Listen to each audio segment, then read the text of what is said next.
In a world where threats evolve faster than ever, security is not just a privilege, it's a responsibility.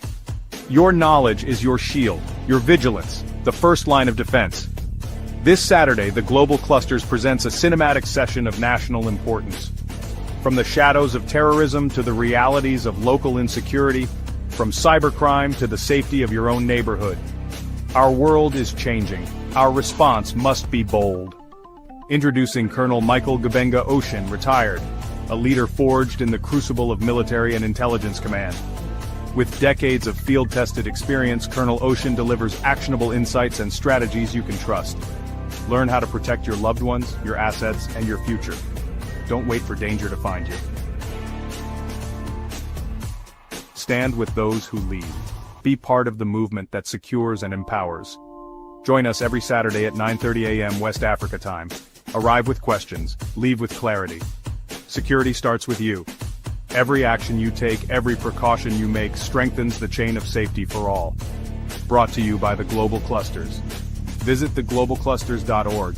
Follow us everywhere at the Global Clusters.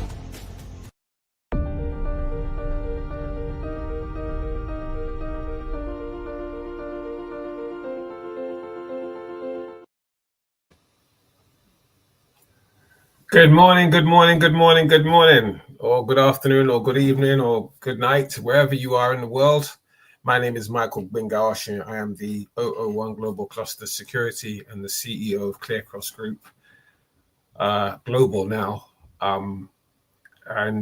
Yes, this is my Saturday morning slot where I am talking about most things, and if not all things, security related, whether you're a hairdresser, security guard, soldier, police officer, or a member of the secret services. We're here to talk security, most especially in in our country or our countries of origin. And this is where we are. This is what we do, and we're here every single Saturday doing what we do and trying to I do try as best possible to try and get on everybody's page and see if we can find some answers to some of the questions that are niggling in a lot of people's minds. So yeah, please feel free to jump in and say your piece. Good morning, Fares. How are you doing this morning? Good morning, sir. How are you? Excellent. How are you doing today, sir? I'm very well. I'm very well. Thanks for coming through. You're looking very great. You're looking well prepared, you know. Thank it's you. all over you. Thank you very much. Yes, sir. Thank you. Yes, thank you for all you do for humanity. This is great. It's amazing. Like the global president used to say, it's amazing, amazing. Oh yeah. It's amazing and it's amazing. And we gotta keep it on. You know, we gotta keep this message going. You know, we've got to bring in as many people as possible and try and, like, as I keep saying, you know, which is a lot of people know is one of my favorite phrases. You know, we've got to keep trying to build these legacies. You know, there's a lot to gain from the global clusters. You know, we're not trying to overthrow governments. You know, it's not that kind of revolution. This kind of revolution is one whereby people leave legacies. You know, it's where you build. You know, you join the platform. You know, it is, as we said during the week, eventually it's going to be bigger than Facebook. It's going to be bigger than WhatsApp. It's going to be bigger than X. It's going to be bigger than TikTok. Be bigger than Instagram. You know, because it is the first non-white platform where you can do everything. It's a one-stop shop. You know, it's got marketplace, it's got messaging service, it's got video calls, it's got everything. You know, plus you can network, you can find work, you can employ people through it. You know, it's got everything, and all people need to do is step up, step on, and go to the mind surgeries, you know, and listen to people speak and say your piece, because you never know, there could be something going on in your world that could benefit other people, you know, and vice versa. So yeah, you know, it's here to stay, and all we want people to do is to basically jump on board, you know, and get the buzz. So yeah, you know, and also for us, thank you for a lot of the stuff that you do, because I come into some of your mind surgeries during the week sometimes, and it's very encouraging, you know, because a lot of people come on and they leave very, very happy. So, you know, keep up the good work, you know, and let's keep tapping, you know, let's keep encouraging people to come in, show love, you know, and let's build, you know, let's all just build, because the more people we bring in, the better it is for humanity. There's a lot of people that spend their time, you know, suffering in silence because they don't have answers to the questions that are niggling in their brains. So all we basically have to do is we just need to be true to ourselves, real with ourselves, you know, and try and tackle these problems head on. And that's what we do. And that's why I have my Saturday morning slot, which talks about security, because security basically governs everything that we do in this world, everything we do in this life. You know, if you don't have security going on, you know, there's a lot of things that will go wrong. So basically, you know, we're here to talk security. And as I said in previous broadcasts on a Saturday, very, very soon, you know, I'll be running mini tasters of the security courses that I will be launching in West Africa very, very soon. And then obviously maybe releasing some of it here in the United Kingdom, and probably going to other parts of Africa and teaming up with security experts in other parts of the world, because this is the mission. That is to make Africa and Nigeria great again. So hopefully at some point we're going to have persons coming in like the global president himself, His Excellency Adekunle Badmus, and probably some of the other 001s, 002s, and some of the other inspirational persons from the global clusters and beyond. So hopefully, yes, as we're here talking security, you know, who knows? I mean, I've got people coming in on the platform who haven't come in onto the platform itself, but hopefully that will change as we go on. As I said, keep tapping people, keep tapping. And if you see someone who's in that you haven't connected with, please connect, because this is very important, because the more you connect, the more you network, you know, the bigger your network becomes, and the more awareness you're throwing out there for the rest of the world. So, Ferez, how's your week been?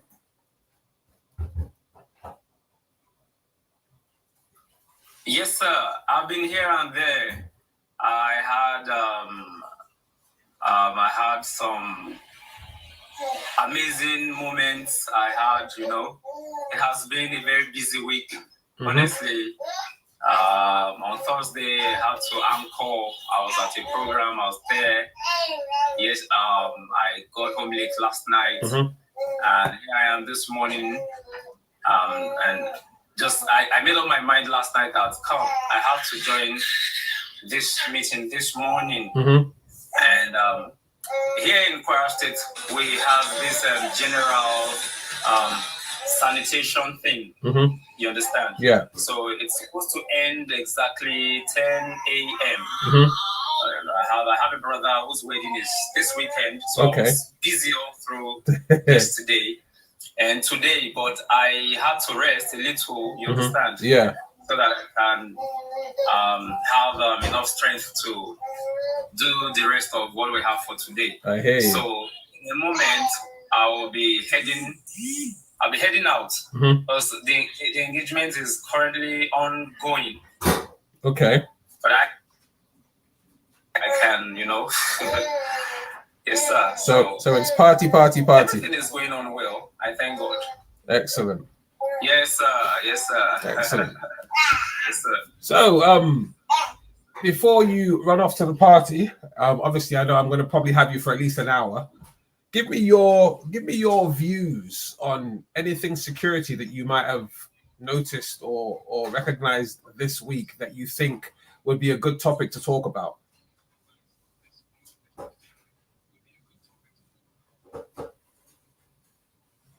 Are you there for us?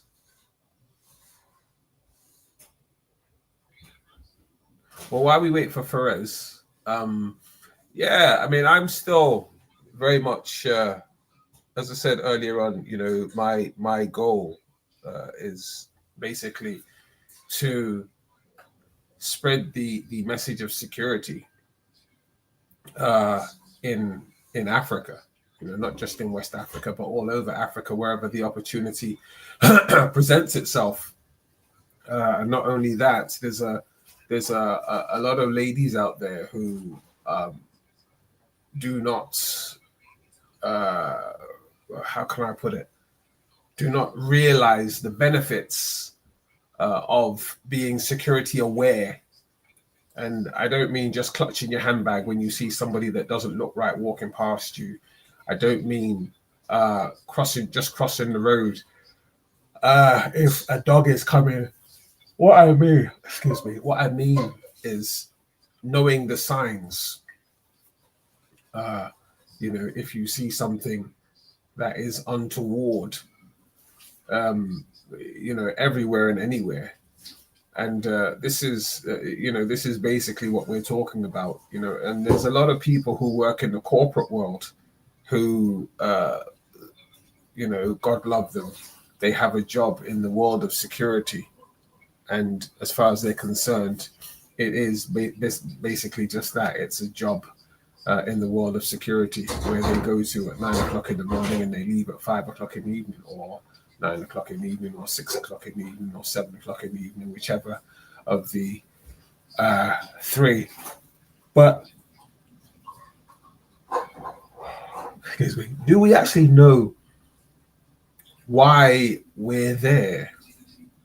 Do we actually know what we're doing? A lot of guys sit these security courses on a regular basis, but the question is, do we actually know what the course is about? Why are we there? What are we doing? Are we just there because we have to be there, or are we there, because we're there learning something? Because there's a lot. There's a lot of guys out there who get a job, and they don't read up on it, they don't look up on it, they don't enhance the minimalist knowledge that they are given. If I talk about myself, as a very, very young man who got thrust into the world of security through necessity, and that necessity was I needed a job and I wanted to work while studying, and I jumped in. I got a job, and back then the amount of money I was being paid, as far as I was concerned, was a king's ransom. It was massive. I was earning, if somebody offered you that today, you'd want to have a go. That, listen, are you making fun of me? Because back then it really wasn't a lot of money, but to me it was a king's ransom. So I jumped into it, and all I basically did was walk up and down, pretending to know what I was doing. But as time goes on, or as time went on, should I say, things started to become more clear and apparent. It wasn't just about walking up and down. Good morning, Your Excellency. I recognize your presence, sir. As time went on, I recognized the fact that there are a lot of things that need to be adhered to. There's a lot of things that one needs to know. There are certain things that one has to be vigilant about. And as such, more courses started to come up, and there was this hungering and hankering for more knowledge in the field. One began to realize that it wasn't just about wearing a uniform and walking around. And, I think it wasn't that long into that employment that the decision for me to join the military came up, and I followed my heart, basically, and joined the military. Now, the point that I'm trying to take out of that is this. Now, over the years, I started in the world of security. We're talking, almost 35 years ago, 35, almost, well, we're moving towards the 40-year mark now, because I think I was in my very, very early 20s when I started all of this.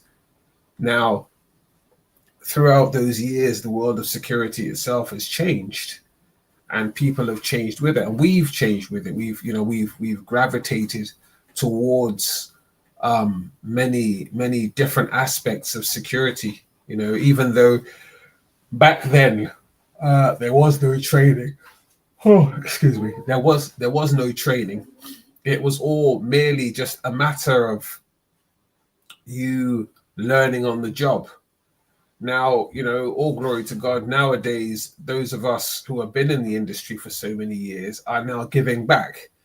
And we're giving back by way of training and sharing our experience of the years that we have given to the industry and to the craft and to the profession. Because security now, believe it or not, is no longer just a job. It is now a profession, and people are jumping into it now. They're learning the right ways, because there's the right way and the wrong way to do security. And I've been around the world. I've been to many various countries and seen people's different ideas on security. We're talking retail security, which is mostly in shops and stores. We're talking door supervision, which a lot of people call bouncers in clubs. We're talking event security, how to behave at an event. We're talking close protection, which a lot of people know as bodyguards, and armed guards, etc., and so forth. The different aspects of security, and there's right ways and there's wrong ways to conduct yourself in these environments. Now, over the next year, the plan is to start rolling out a lot of these webinars and social media bites to people who are, here with us online, and obviously in my travels, to various parts of Africa, and most importantly Nigeria. The aim is to go to these places and share the knowledge with people, and possibly start to certify people as bona fide security personnel and security officers.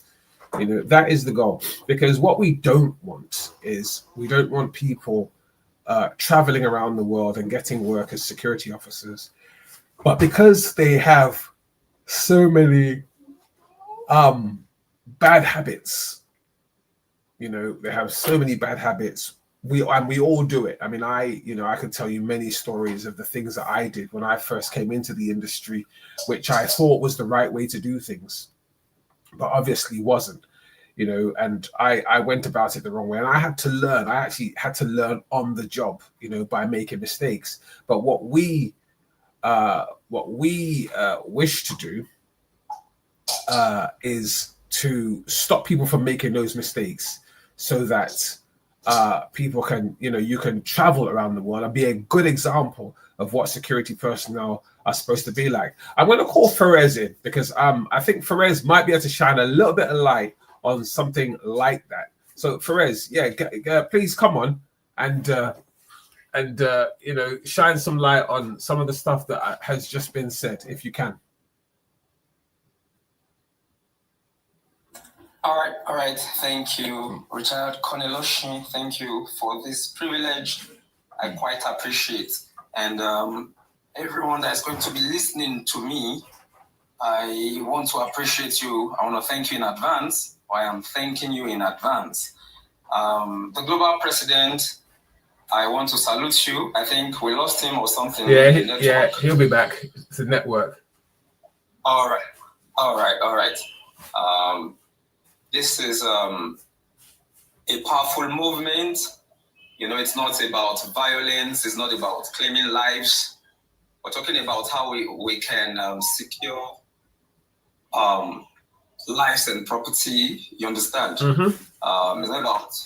It's not about okay, I have power, I have money, I have something that is way bigger than yours, so I should intimidate you with what I have. You understand? I should not intimidate you with what I have. If whether you're rich and okay, then put it this way: if you're rich and somebody is not as rich as you are, or as wealthy as you are, or the person is poor, you are not supposed to. You should allow that person to be secure.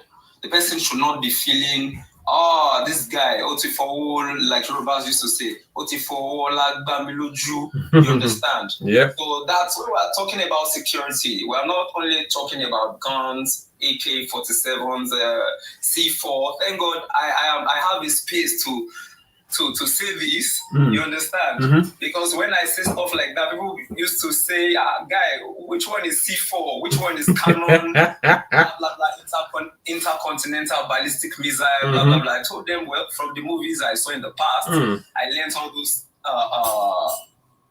terms from those movies. That's right. So that's how I came by those words, you understand? So we're not talking, when we're talking about security, we are saying, secure me, let me secure you. That's right. I should be safe when I am around you. I should feel safe. That's correct. You know, in time past, I've had friends, not really close friends, not friends of mine, but friends that because one of them had more than enough money, and he'll just take them out, you understand? And he'll pay, the bill will be on him. So somebody started to envy, you understand? And you're sitting at the table with this person, he has spent his money, you have eaten his food, you allowed envy, you understand? You are envying him. That's and right. Now, when you allow that setting, that will, if you don't kick that mindset out, that it's evil. Honestly, it is evil if you don't kick it out. And I believe that's what made that guy, I'm not going to mention names, I'll not mention his name, but these are guys that I you understand, I know them, and it was an experience that each time I remember, I'll be like, wow. You see, that's why if you want somebody to be safe, or you want to keep someone safe, you have to think about they are good. You understand? You have to be selfless. That's how to secure lives. We're not just here to talk security. We want to actively ensure that we build our nation. That's correct. We should not badmouth our country. Nigeria is bad. Nigeria is terrible. Nigeria cannot be great. We have this mantra. Thank you very much, sir. We have this mantra. Manga, M-A-N-G-A, manga, you understand? Making, or let's make Africa and Nigeria great again. It's not by talking and talking. Retired Colonel Oshin, I saw that you were yawning. It means it's out of exhaustion. And maybe over the night, he couldn't rest well because he had to brainstorm, okay, I have to give them something very good today. And I want everyone listening, or everyone that will be listening in, I want them to benefit. I want them to act. I want them to set out, you know, or set sail, whatever you want to call it. Let us do the needful. Nigeria, we are not playing. We have stopped playing games. We want this nation to be very, very great. I saw one clip from VDM, Very Dark Man. And he was saying, what's wrong with you guys? People are spreading some videos. They are saying, Very Dark Man does not really, is it that he does not really have money? Those foreigners or those business guys, those Chinese guys, that he went to their companies or industries to check out one of two things, you understand? And he was saying that, what's wrong with you people? Why are you allowing people to use you? Verify information. Like, before you begin to open your mouth, you should, you know, this is artificial intelligence in action. Right now, I could just take Colonel Oshin's image and just put something, you understand, and make him say stuff that he never said. That's quite crazy. But that's we're not. That's we'll see. This topic is broad. It's broad, honestly. Very broad. And I love what you're doing, sir. Very, very broad. But when people hear security, what they begin to think is guns. That's not the only way to secure lives. If I walk past a place and some people just feel, oh, this guy is a stranger, or is a Jew, like they used to say, he's a Jew, meaning the person does not understand our terms. He doesn't understand our language. You understand? So if I walk past a place like that and I happen to hear or get an information, and the person they are planning to hurt or do evil, against, is somebody I know, I don't have to have a gun. I don't have to have armored tanks or whatever. But what I can do is, if I cannot report that case, to the nearest police station, what I can do is, guy, come on. I hear they say they won't do you. They don't know say I sabi you. Those guys don't know say I sabi you. They just hear, I don't know they pass my old JJ. I hear they come your house. Then because the person already offended me, maybe before that time, the person has offended me. Then I'll just say to myself, anything that will happen to him, it's none of my business. If they go break his neck, make them break him. Have I helped that person? No, I haven't. No. I have that information. What I can do is, guy, I heard this, so be careful. You understand? I have helped the person because I have given the right information. All right. Let me conclude by saying, let's not only talk security. Let's do security. That's right. Let's do. Security is not only about soldiers, police, or CCTV cameras. Okay? It starts much closer to home in our attitude, our discipline, and our daily choices. Please, everyone listening in, everyone hearing me right now, please, let's do the needful. Every time we act responsibly, keep our surroundings safe, tell the truth, or report what is wrong, we are already building the nation. A secure nation is not one where the government enforces order alone. It's one where the people enforce integrity. When citizens become conscious of their role in protecting one another, that's what I started off by saying. You have to, think about that man, that woman. If I do this, how will it affect the person? If it's going to affect the person in a bad way, then I'm not expected to do or make that move. The burden of security becomes lighter and more effective. I said when citizens become conscious, we have to be conscious of, everything we do, every action we take.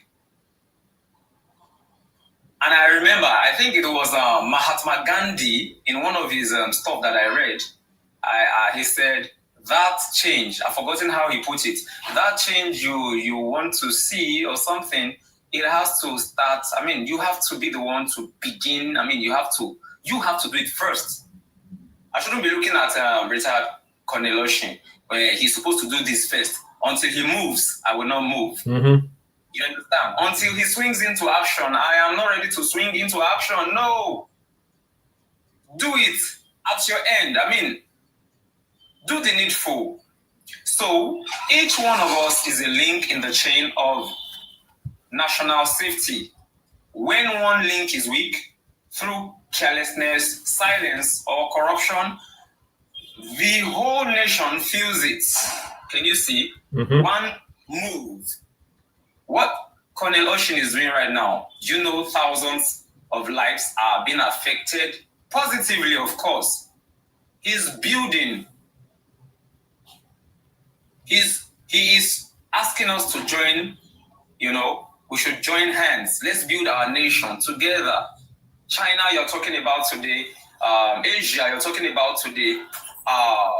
All these countries that have developed their country, they allowed peace, they allowed unity to reign, and that's what we're saying. let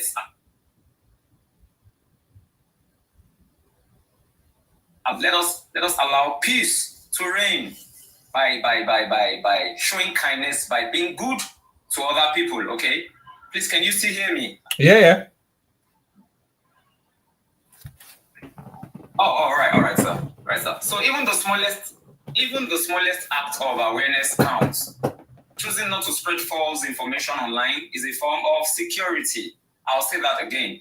Choosing not to spread false information online is a form of security. Refusing to pay or receive bribes is a security decision. Watching out for our neighbors, keeping our communities clean, and respecting the rights of others. These are quiet but powerful forms of national defense. That's correct. And we must remember that security is not only physical, it is also economic and emotional. A hungry or hopeless youth can easily become a threat. A hungry or hopeless youth can easily become a threat. But when young people are educated, empowered, and given purpose, they become builders of peace. And that's what our Let's Talk Security, that's what we're saying. That's why we're I don't want to say yelling. That's why we are raising our voices, you understand? Builders of peace, not breakers of order. That's right. Empowerment. Therefore, it is not just a social policy. It is a security investment. Let's invest. When people hear the word investment, okay, you think, oh, okay, ARE, agric real estate, and the other one, export, you understand? So when we say let's invest, it is also very, very broad. It is broad. When you help somebody, when you supply or give an accurate information, you have helped somebody to secure something. One way or the other, you have helped the person. So finally, I would like to say that at the heart of it all, real security begins within. It begins within, in our conscience and in our collective sense of responsibility. I have a role to play. You have a role to play. Retired Colonel Oshin is telling the world, we are telling you, the global clusters community is saying to you that you have to have this consciousness, or you have to be conscious of the fact that we have to do the needful.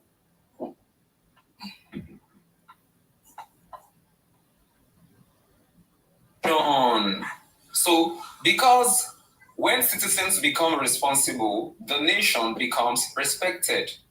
And when the people become watchful, the nation becomes wonderful. Thank you, sir. Thank you for granting me access. I quite appreciate. And Madam Grass to Grace, thank you. God bless you, sir. Bye-bye. Thank you so much, Ferez. As always, your insightful words every week are very, very inspirational. You know, your summations are always very, very in depth, and I am very, very grateful to you for coming through every Saturday morning and every day that you are on during the week. You know, I salute you for your dedication and for your tenacity with what you do. Thank you so much. And from what you've said, you know, one of the things that I grabbed from there is people need to recognize that whether they want to agree or not, they need to recognize that we are actually our brother's keeper when it comes to security. Because as Ferez pointed out there rightfully, if you see something that is not right and you do nothing about it, then you have not looked out for your fellow man. I'm going to bring in Grace to Grace Property because I'm pretty sure that she'll also have a take on this. So Grace to Grace, good morning. How are you? Good morning, everyone watching this hour. Thank you very much for joining. Thank you for thank everyone for what you do for our great country. How can I put it? Our lovely country. We're all here for the same reason. I just want to point out one of the things that Costarian Fares mentioned there. I want to pinpoint one particular point. I want to take one particular point there. He said a lot, which was good, which was fantastic. Thank you very much. I want to point out, I just want to take one particular point, which is financial security there. Because I believe that irrespective of, we all have, our heart is in the right place. We all want the same thing. We all preach the same thing. We all desire the same thing, especially when it comes to security. But what I want to point out is the financial security mostly. I want to, I have every belief, and I want to believe that the reason why the global cluster was created is to give everybody accurate information and accurate knowledge on how to better their life.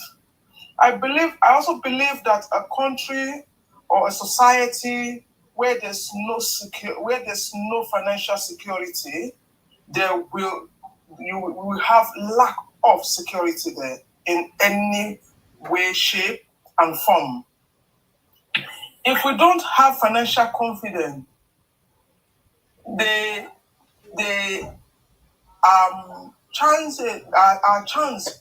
our understanding of security, whether it is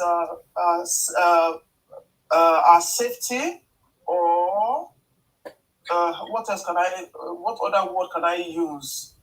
Is going to we might be looking at a serious situation here. Say, for example, somebody we have as there is in Nigeria, where you have a very big gap between the rich and the poor. Obviously, the rich will start to impress or oppress the poor. And this is where you see our children, young children. If you look at the news during the week about bandits or no bandits or kidnapping, the reason why all these people join this gang, these bandits, is because they don't have financial security. And most of all these children, they are lured into believing that if they come and carry guns, and they give them what? Maybe they just give them 5,000. Some of them have never even seen 5,000 before in their life, or 50,000, or 100,000, out of millions of what they demand. You can imagine how that will look, what it will look like in the eyes of somebody who is hungry or who came from a very, very poor home or poor background. So this is the reason why, this is one of the most important reasons why I believe why Global Cluster was thought about by our ambassador Adekunle Badmus, so that we can all have that financial freedom, so that we can all have something coming in from different places, so that we can all hold our destiny in our hands, and so that we can also, have teach our children or the young ones coming behind on, how to take care of themselves, especially financially, so that they will not have the greedy, the reason, any reason, or somebody will not, entice them with money. I don't know if I'm making any sense. You understand? So that, they will have this understanding that, okay, I don't have to carry guns. If you see the guns that those children and, they have been groomed to carry, so that they will not have any reason to carry those guns or to join the gangs or to join bandits or to join Boko Haram, because they are being brainwashed to believe that, money is more important than human life.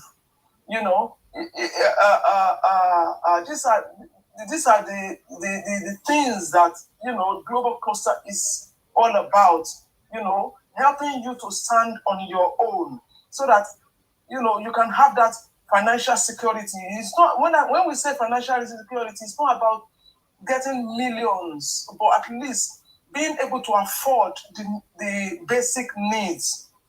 Because you have a lot of people in that Nigeria that they find it difficult to even send their children to school or to send them to school with money, with food in their stomach. Some of them only have 1 square meal in a day, not because they want to, but because that is what their parents can afford.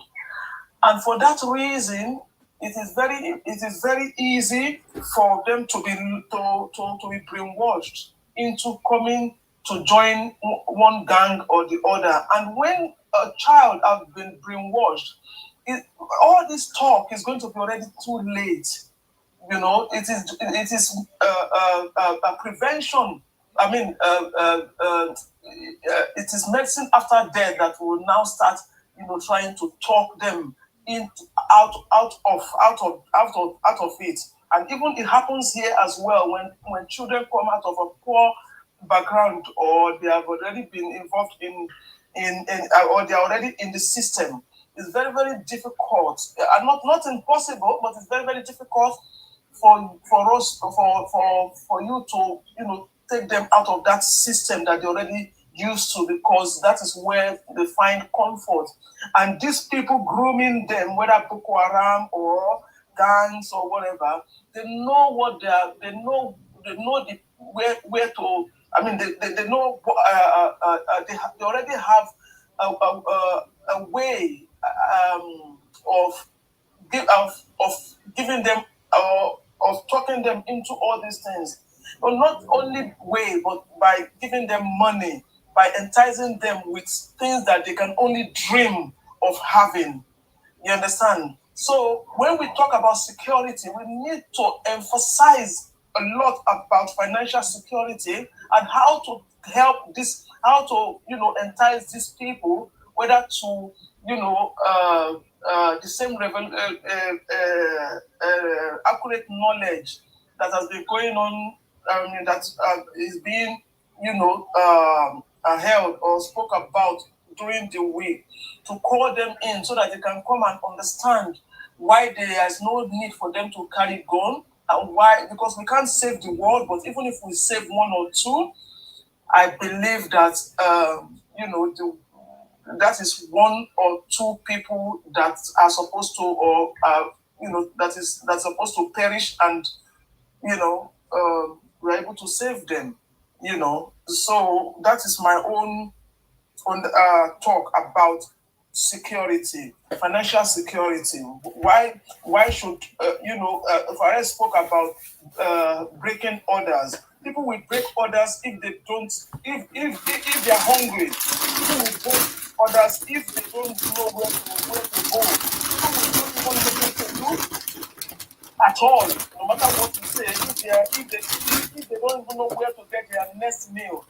You understand? So how do we help them? How do we, bring them in?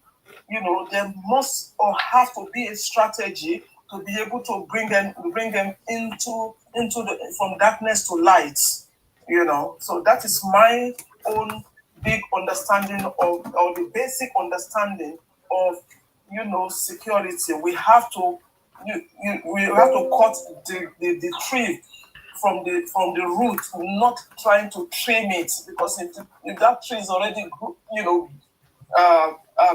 grown, we can't just put it. It's going to be really, really difficult. So that is my submission. Thank you. Thank you so much, Grace to Grace. Yes. Financial security is probably one of the biggest reasons for a lot of the insecurity in the world today. Because as Grace to Grace rightly pointed out, especially in countries like Nigeria or most African countries, people actually sell out to the highest bidder.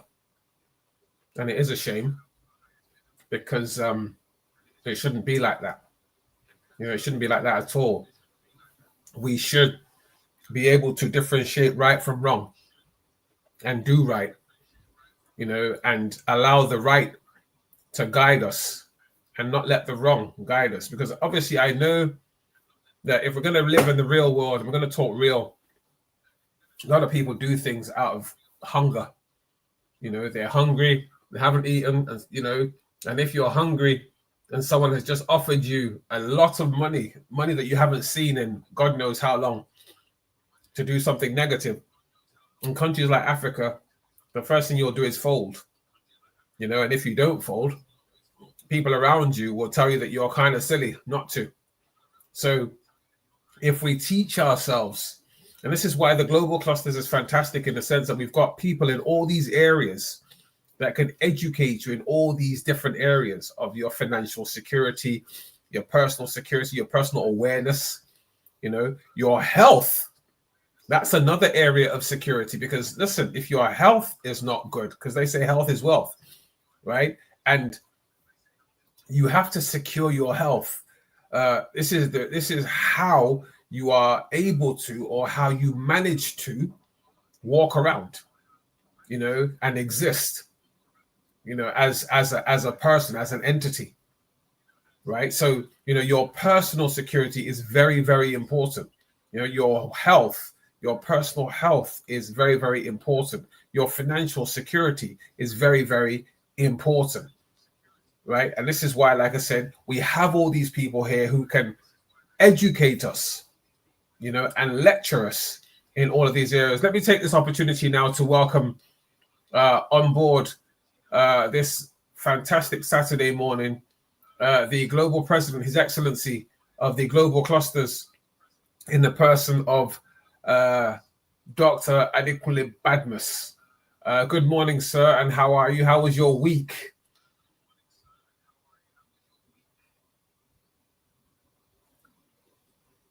Excellent morning to you. Can you hear me? I can hear you, yes. Is it loud and clear? It is, yes. All right. Excellent morning to you all. And I want to actually, 1 minute, please.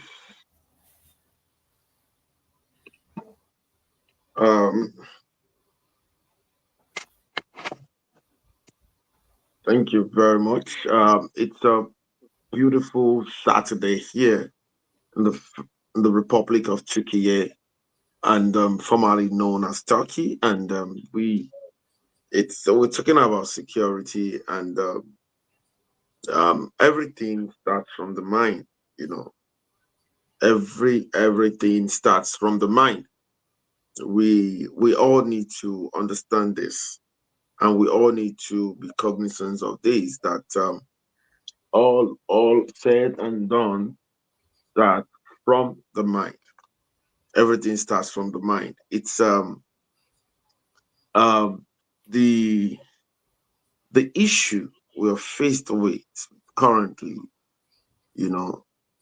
I was privy to when Professor Grace was talking about poverty and all of that, and financial security and all of the things that, Fares was equally talking. At that time, I had an interruption. And, what I want to say to this is that we have been announcing to everyone, let's come together, let's discuss this. But it's quite unfortunate that, despite the fact that we've been talking and we've been trying to bring people, we've been trying to say, okay, let us all come together to do this. Still yet, a lot of us are not creating time for this noble vision. It's quite unfortunate. And a lot of us that really, really needs it, really, really, really, really needs it, leads to, to be part of this, to listen to this, are not here. And I can say, I'm telling you, we've started taking this out already. If you're in the Spark Up, you see that some new foreign people are now coming into the Spark Up. You will observe that foreign people are now coming to the Spark Up. We have a patron of the Global Cluster in person of Dr. Carrie Glaston, an American, already said, oh, I'm going to take this to the moon. That is one. And others are coming, just to let you know. And why are we saying that? We're saying instead of end SARS, instead of end bad governance, instead of creating some sort of trying to, create protest and all of these things, let us all come together and see a better way of taking our nation from where it is to where it ought to be. It is possible to have a beautiful Federal Republic of Nigeria. It is possible for you to become a nation builder. It is possible for you to be a mind surgeon. It is possible. It is possible for you to perform surgery on yourself. The issue of the mind is very, very important. Everyone knows that security shouldn't be something that we should joke with. Security shouldn't be something. If lack of not giving security sense of belonging can make you lose your life. Yes, you can lose your life because you are not giving security the importance that it needs and what security actually wants from you. So security shouldn't be something that we will be joking with or we will not take serious. We should all take security serious. We should all take security. We should hold it at high esteem. Colonel comes every Saturday to talk to people about these, and we all see the the efforts that have been put in ensuring that we have this program. I can only thank you for doing what you're doing. I can only say thank you for upholding, standing by your wall. You're a retired colonel. You have a lot of good things going on for you. You can as well not do this. You're not under any compulsion. You understand? The time you're using to do this, you can use it to do something else. You understand? And so as everyone that is contributing, the time everyone, thanks to Clustering for Rex, Clustering Grace, some people started with us and some of them are dragging back and all of that. We are not going to drag back.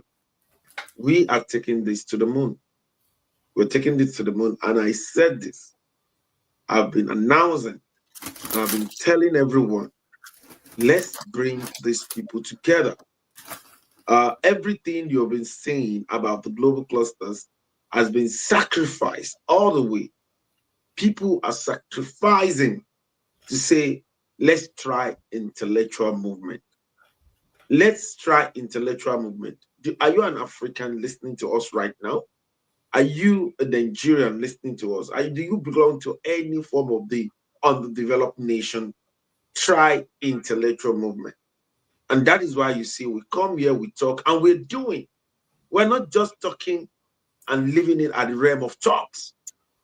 We're doing. I know what the OO1 Global Security Cluster showed me within the week. What he has put together, the way the certificate will look like, the courses, everything that he has put together. No one will build our father's land to us. You see, most especially Nigerians in the diaspora, African in the diaspora, we need to come together. We know all of us know how United Kingdom looks. We know how the United States of America looks like. We know how the Republic of Turkey look like. We know how Europe looks like. We know how all of these places look like. Why are we not coming together to build our father's land like that? It costs us nothing. It's only a change of the mindset. You understand? We don't need to, form big manism for nothing. That is what I see. A lot of us, we feel, okay, because we live abroad, we do this and all of that, and we just ignore what's going on. And we just said, oh, that Nigeria, I'm not going there. It's none of my business. It's your business. You hail from there. Africa is your business. Nigeria is your business. It's everybody's business. Then if you say it's not your business, don't complain. Don't complain about what's going on there. Don't complain. Once you say it's not your business, whenever they are talking about anything about it, don't complain. Then if you have to complain, you have to start doing something about it. You have to start doing something about it. You have to speak up. You have to see someone and tell them this thing that you're doing, it's not the right way. This is the right way to do it. This is how we can get results.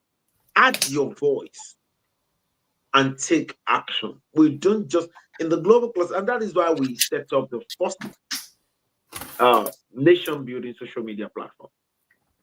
Africa shouldn't have a social media platform to catch cruise. An American set up a social media so that they can catch cruise. Why? Because they have done what they're supposed to do.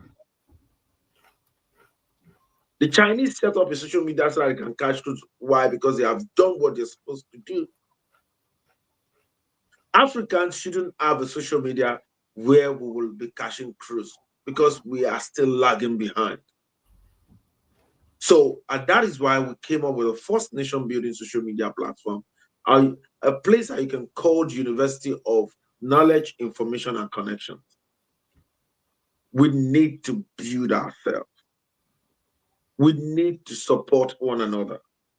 We need to unite together. We need to take security revolution serious.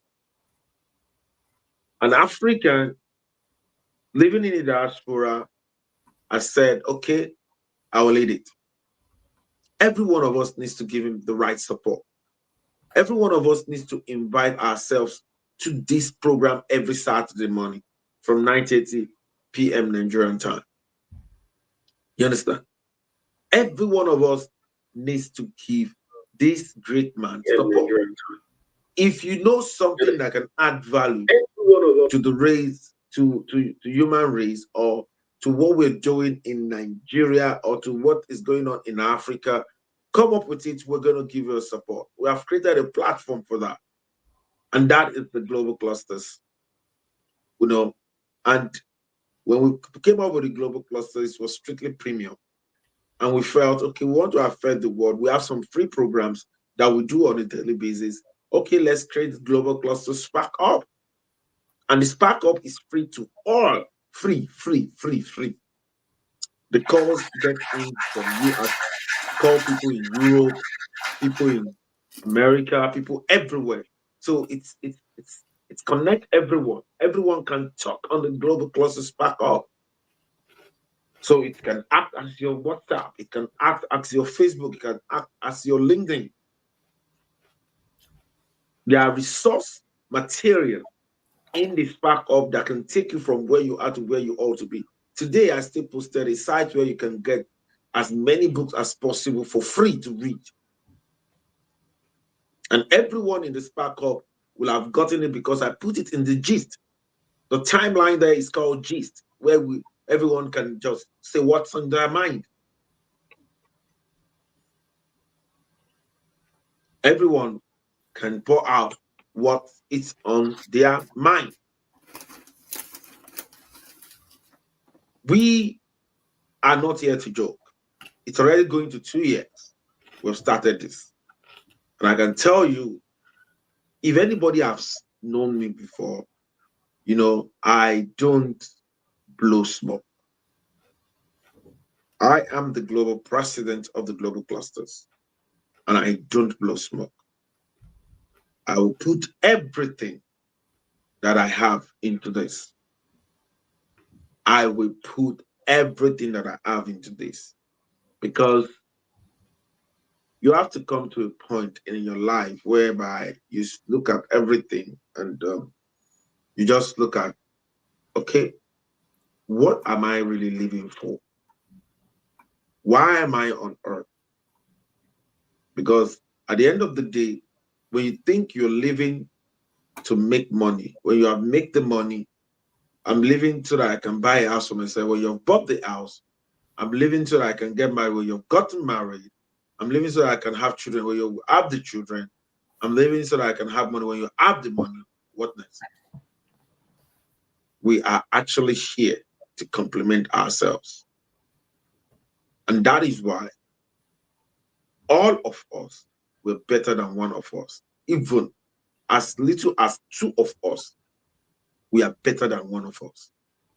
Just two people coming together, we're better than one of us. And that is why we're talking about togetherness. In 1884, I don't know why we see the secret, the reason why they want us to divide and everything, and still yet we're not taking the right actions. It should start from our family. Let every family start uniting. Let extended family start uniting. Let everybody start doing what they need to do. Why can't we all come together to build our father's land? Why are we competing? Why are we not complementing ourselves? We are created to complement, not to compete. Not to compete. We are not competing. Why are we feeling that, oh, this person did like this to me, then I will do like this to the person back? Why are we, what is the retaliating all about? What is all of these things all about? Why are we not, just do the right thing, even if the other person is doing the wrong thing? Even use your right to correct the wrong. Use your right thinking, your right attitude, your right behavior to correct the wrong.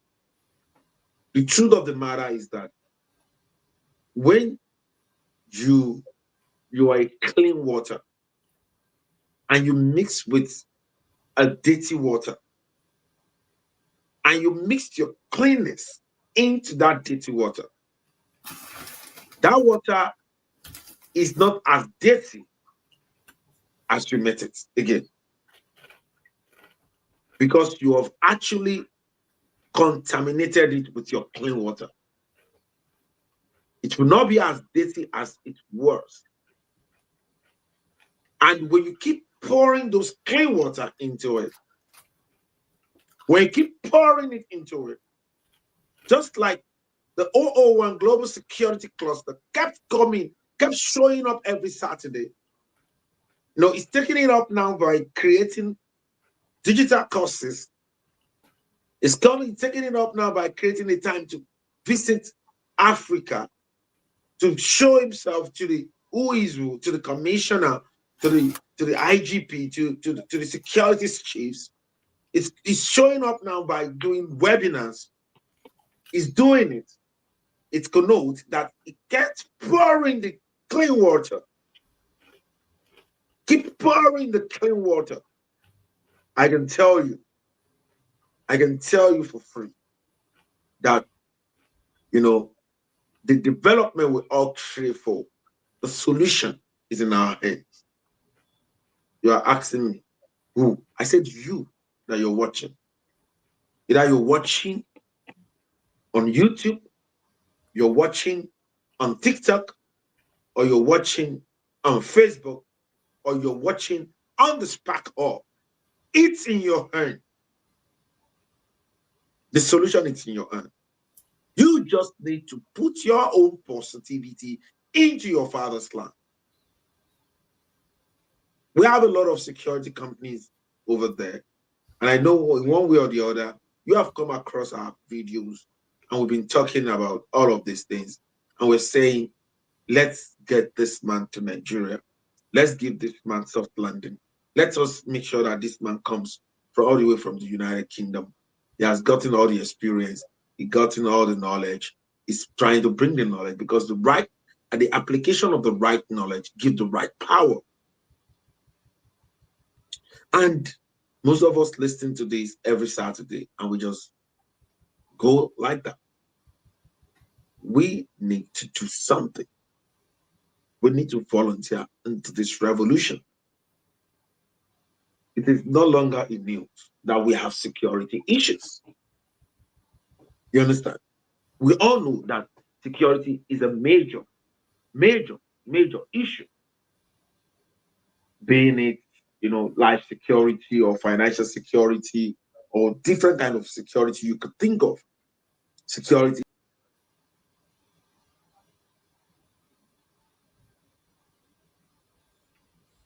If security is a major issue with us, if security is a major issue with us, why are we not doing something about it? Why are we not doing something about it? If security is a major issue with us, why?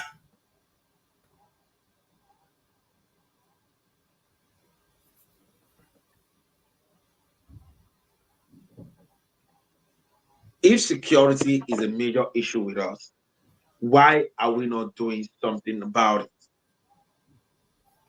If security is a major issue with us, why are we not doing something about it?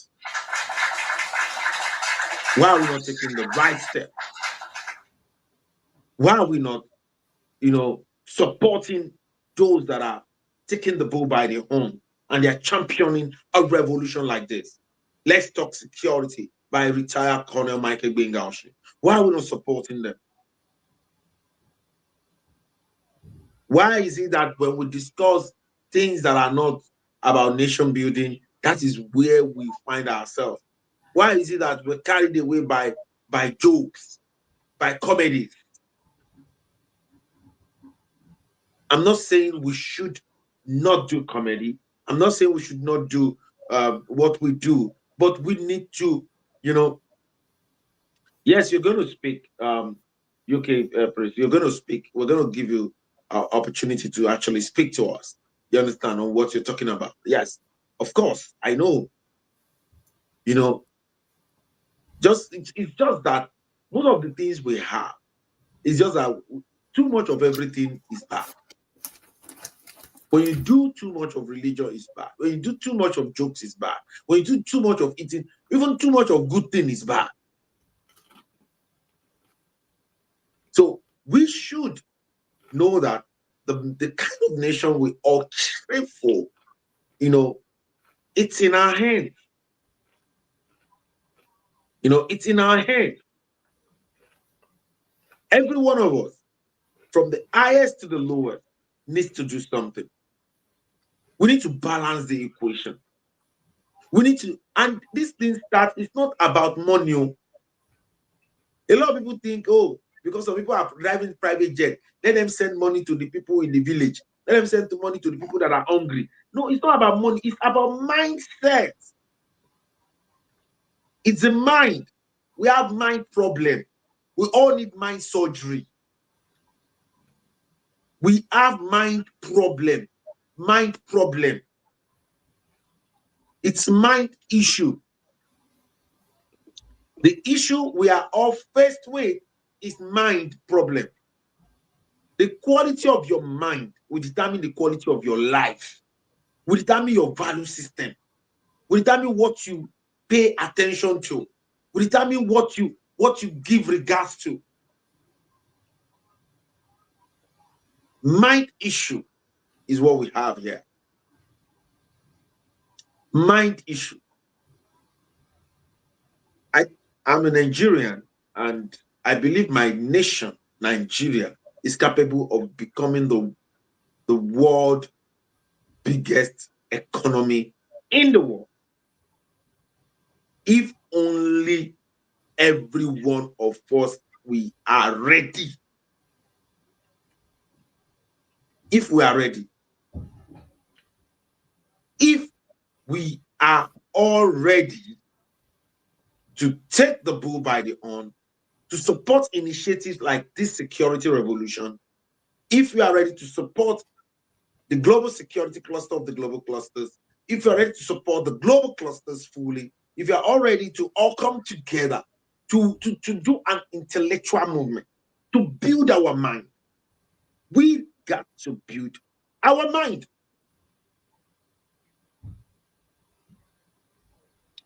We have a social media that trains every day, every day, every day,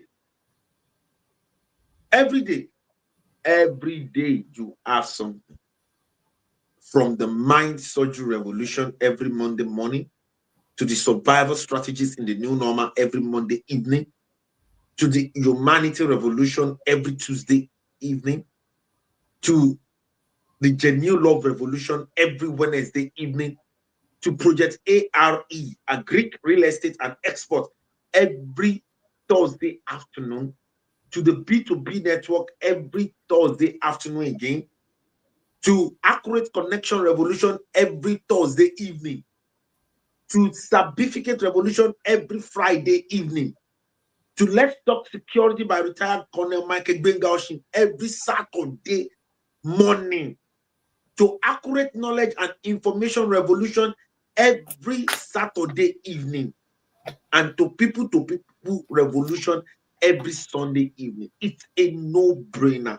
You cannot get involved in this and you will not be on top of any game you have, any game, any industry you desire to belong to. And as a matter of fact, there is no solution as regards lead life that I cannot pick from this platform, with over 1,000 CEOs around us, with the network of over 300,000 businessmen around the globe. It's a no-brainer. It's the real deal. It is the real deal. It's not something to joke about. It's something to be serious about. This is our Father's plan. No one will develop our Father's plan for us. We all need to take the leadership role. We don't need to be expecting one person to do it for us. We all need to take everything serious. We need to identify our problems and we need to start solving the problem. One of our major problems is security, and that is why we say, let us all come together and learn from one another and discuss things and take action. A lot of us don't have the right knowledge as to how security is being done. And that is why this revolution was born. This revolution was given back to so as to everyone to have the right and quality knowledge of security, the right and quality, information about security, and the right and quality connections about security. That is why this revolution was born. And we have a reputable Nigeria, the son of the soul, a retired colonel, British colonel, on this. And he said, let us all come together and talk about this.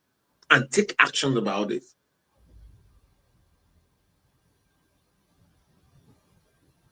If he's not doing this, he's going to do something else, just to let you know. He's retired. He's retired from the British Army. You think the British Army will not take care of retired soldiers? He's been taken care of by the British government already. He's a born British. He didn't step his foot into Nigeria until he was 17 years. And now he's about 60 years old. And he said, all this knowledge, I want to bring it home. I want to support my father's land. And somebody is here, is close to Tinubu, and is not saying it to him. Somebody is here, is close to the security chief, and you're not mentioning it. You understand? You're not mentioning it. We have said it to people that are close to Obasanjo. Maybe they are not mentioning it. You're not mentioning it. That, okay, let's bring our own home. Any nation you're living in, you will eat, you pay utility bill, you do everything. You are adding to the economy of that nation in one way or the other. Once you enter a taxi, you have had it. Once you buy food from there, you have had it. Once you buy water, you have had it. Once you pay utility bill, you have had it. Once you acquire a property there, you have had it. And this man said, okay, now that I'm retired, I want to come back to my father's land and I want to build it. And my expertise, my area of expertise is the security arm. He's the CEO of Clear Cross, security company in the United Kingdom. And we're making that company go global. So everyone let us come together and do this. He cannot do it alone. This is not just a service, it's a movement. The global clusters is turning every service, every product into a movement. Every product that is adding value, every service that is adding value, we're turning it into a movement. And that is why we're here. I want to stop here for now. And I want to allow, I saw someone on TikTok, UK Finance Aboki. So let's have UK Finance Aboki talk to us, because it was making a lot of sense from the comment section. UK Finance Aboki, what's your take on this, please? Well, good morning, good afternoon, good evening, anyway.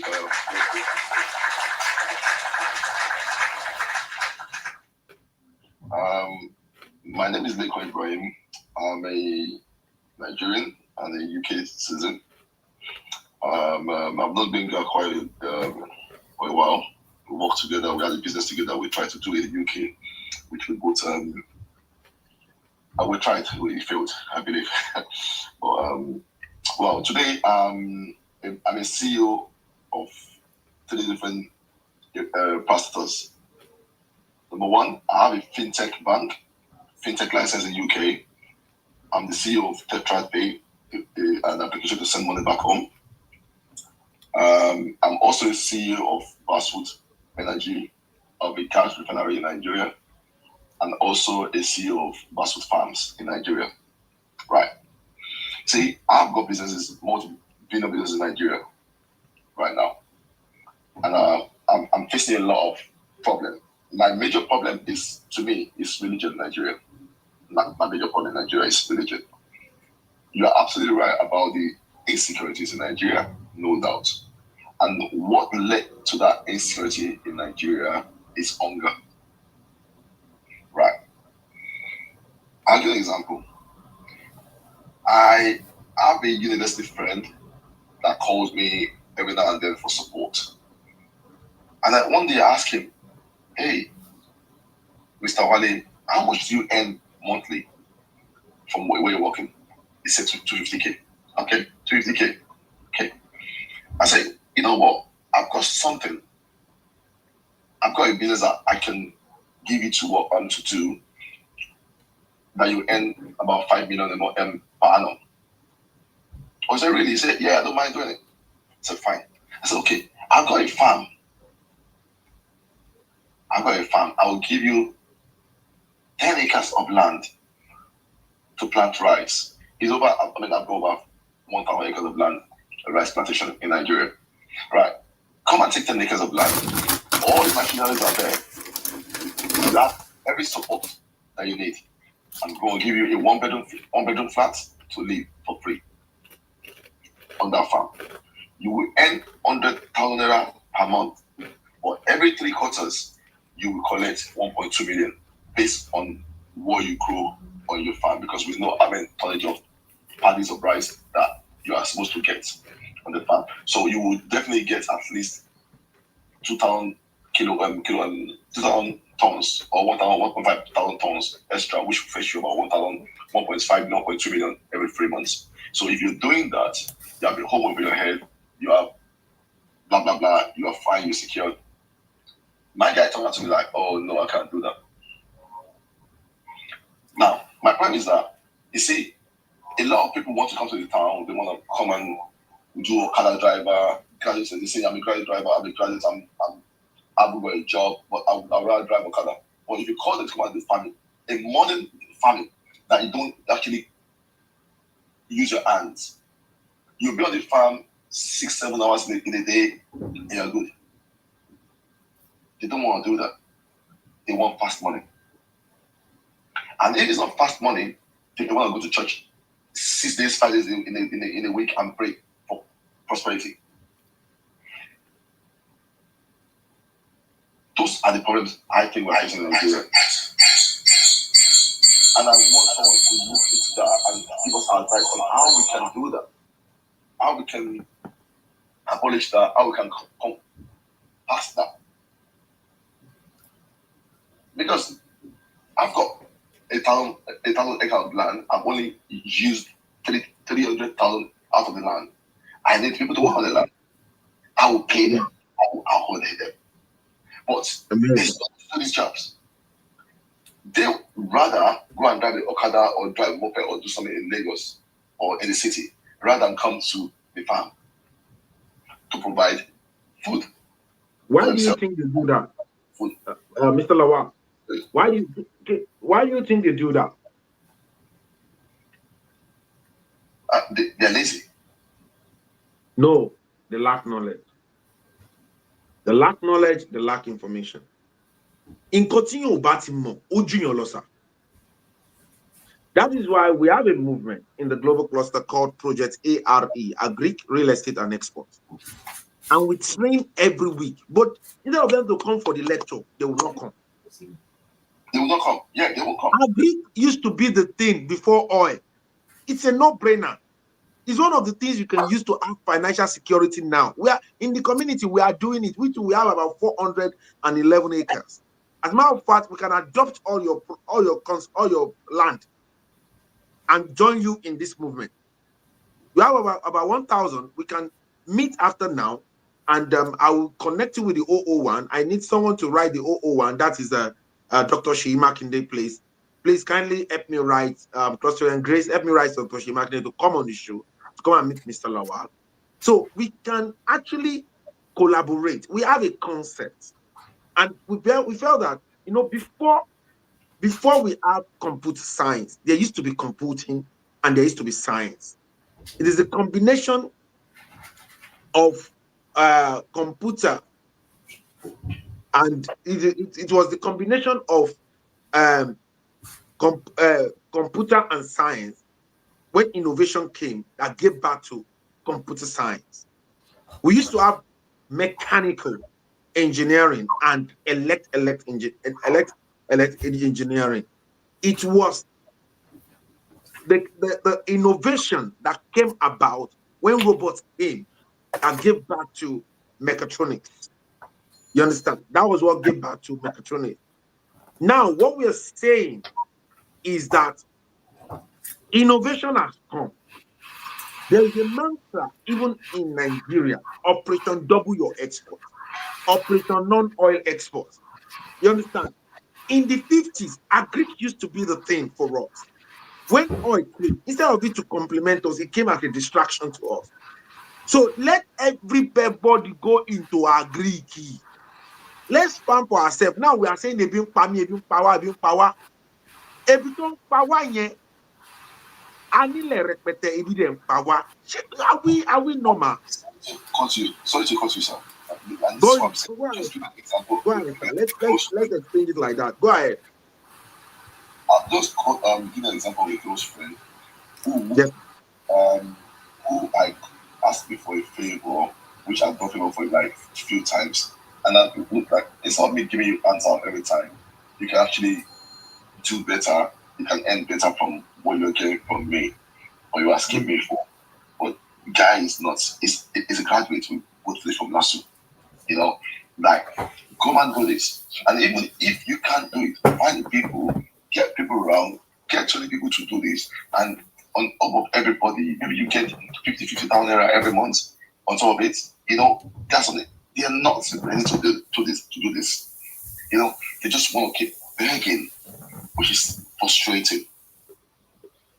Do you know what I'm saying? See, this is a big problem in Nigeria. I mean, when Buhari first said it 3 years ago that Nigerians are lazy, I was one of the people that said that he was speaking rubbish. But me, having been in Nigeria in the last 4 years, every single month I'm in. Right. Mr. Lawal, can I just jump in there for a second?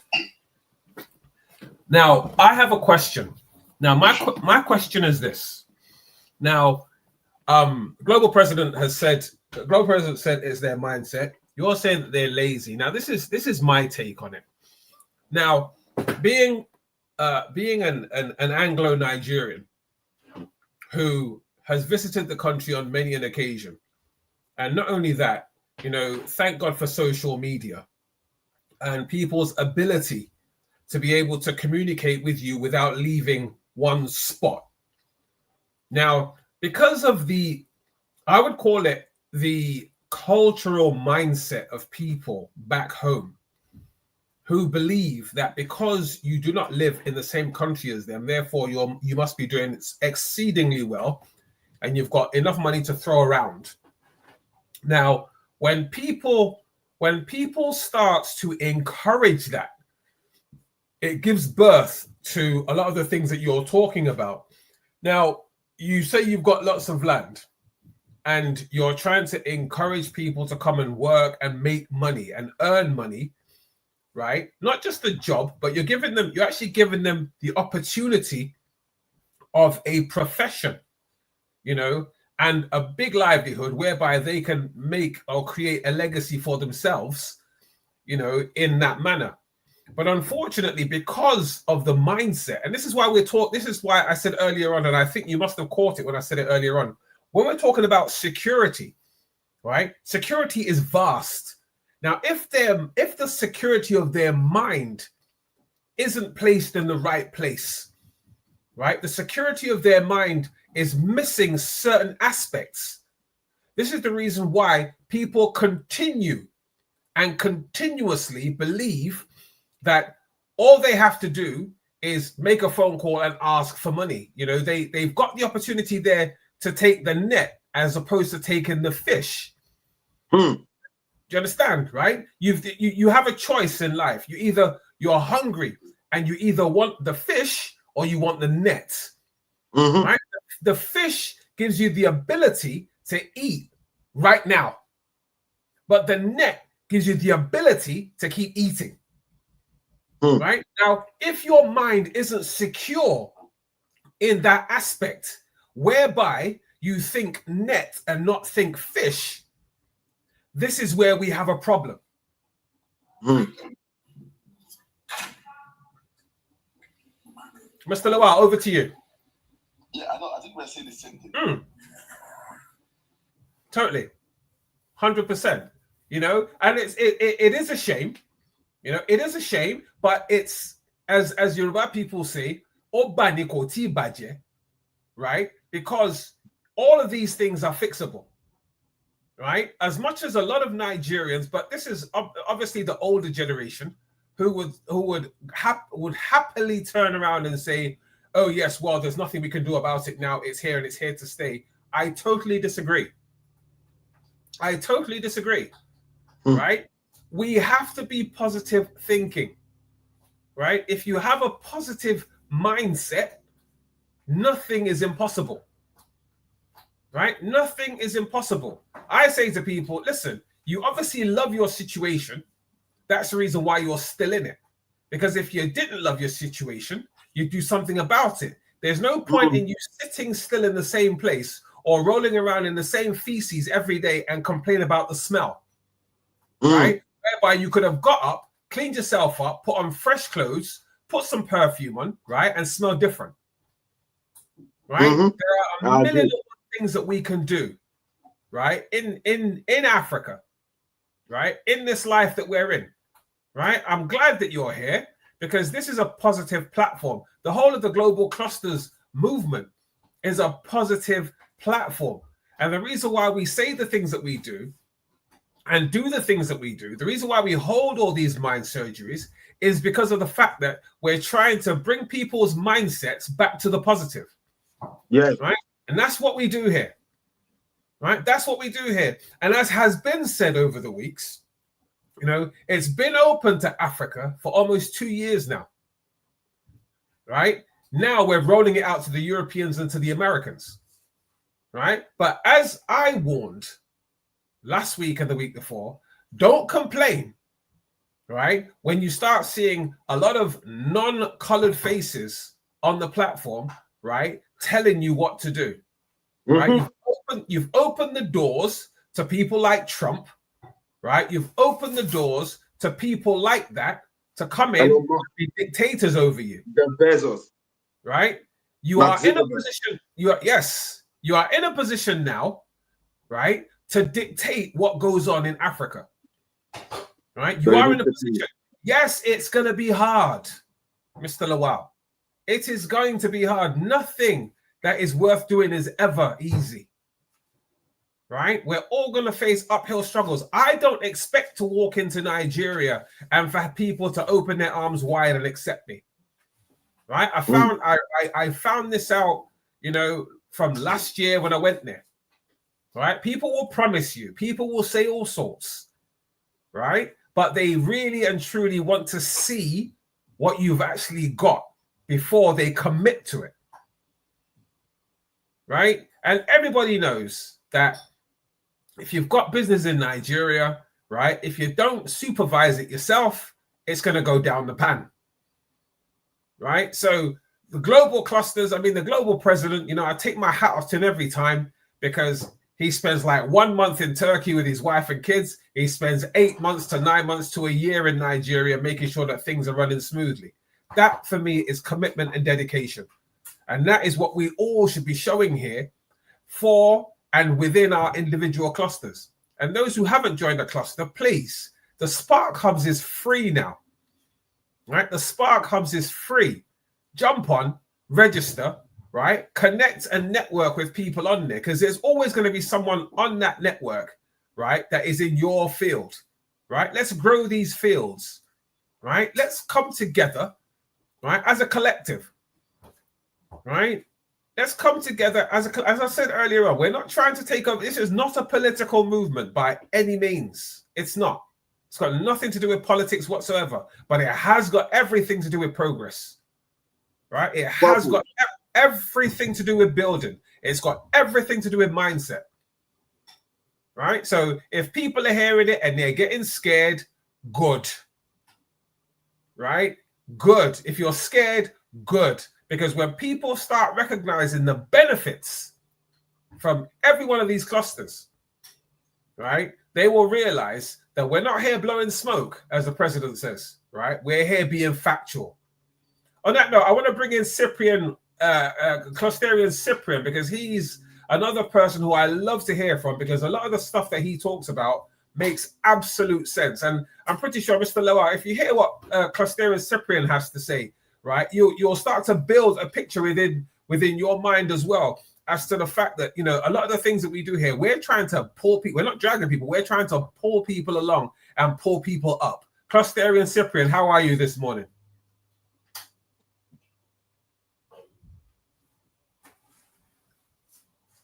Good morning.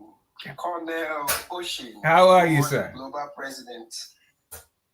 Excellent morning to you. Good to be here. To be here. I came very late. Not time. You came on time.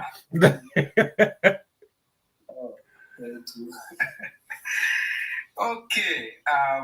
I wouldn't know, what are we discussing today? Please. We're talking. We're discussing security and the security mindset. Okay. Security and security mindset. Mm-hmm. Okay.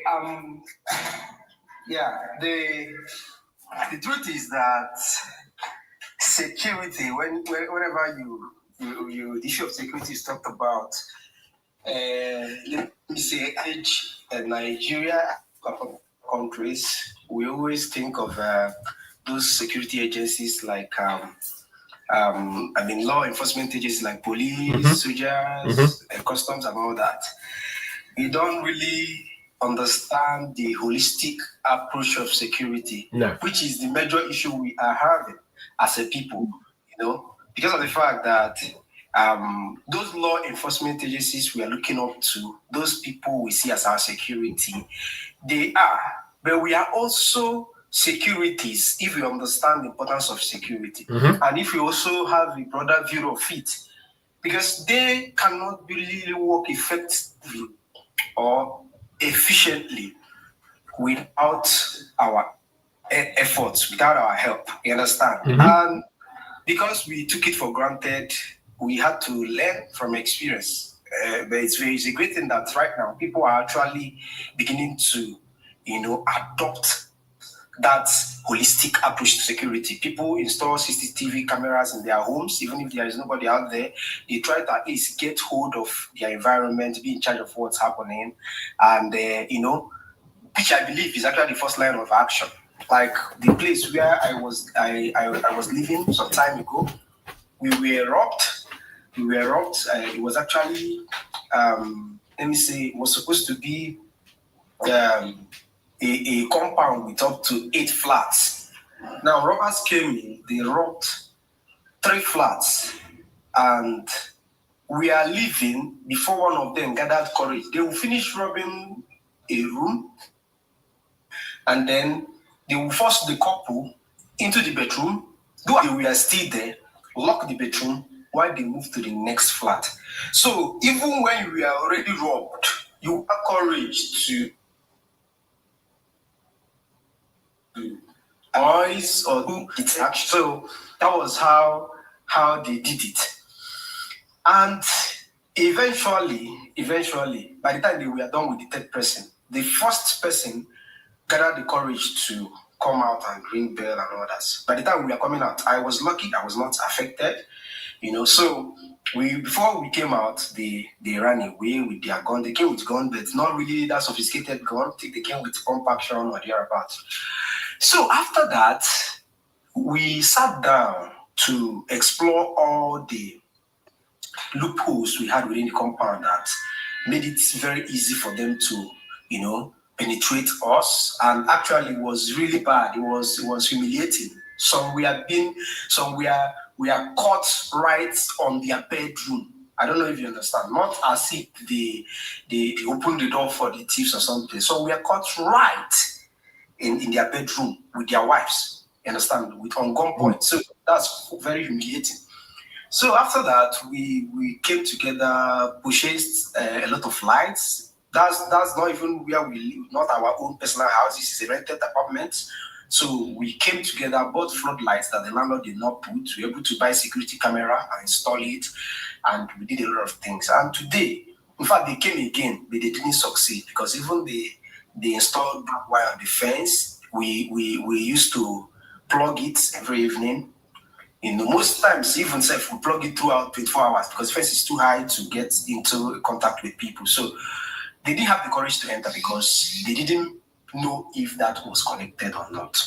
So that was how we were able to handle it. And they were standing there even before our security man got to know what was happening, and then called up. We used the camera to see where they were standing, and we called the estate security By the time they came, those guys ran away.